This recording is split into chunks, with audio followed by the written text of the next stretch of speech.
Pendant 5 ans, Laura a enduré les violences de son compagnon sans jamais réussir à dénoncer ou à porter plainte.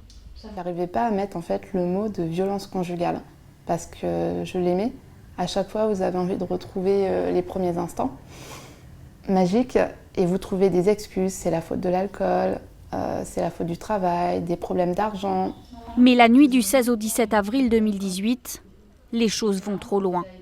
Il m'a étranglée à plusieurs reprises devant notre fille. Il était déterminé, le regard noir, je vais te tuer. Il m'a cogné plusieurs fois contre le mur, je suis tombée par terre et je me suis dit en fait je vais mourir, je voyais. Laura porte plainte, son compagnon est interpellé et placé en détention.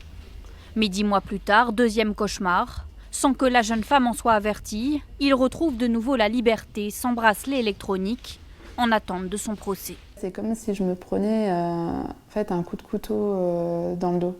J'ai senti un abandon de la justice. Je commençais à aller mieux. J'ai repris mon travail, mais la reconstruction, elle s'est stoppée puisque à partir de ce moment-là, je dormais quasiment plus. J'arrêtais pas de me retourner quand j'emmenais ma fille à l'école. Au travail, c'était très difficile, j'avais peur. Sans réponse de la juge d'instruction face à ses inquiétudes, Laura décide d'utiliser les réseaux sociaux pour se faire entendre. J'étais désespérée, je me suis dit j'ai rien à perdre à part mourir. Une semaine plus tard, sa détresse est entendue.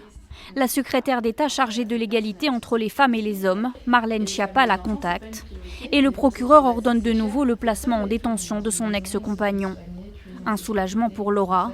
Aujourd'hui, à 31 ans et toujours en arrêt maladie, elle veut avancer et aider sa fille de 4 ans, suivie par un psychologue. Elle avait un retard de langage. Comme disaient les médecins, pourquoi voulez-vous que votre fille elle parle? Parce qu'en fait, elle voyait que des cris pour elle, donc elle pouvait que crier.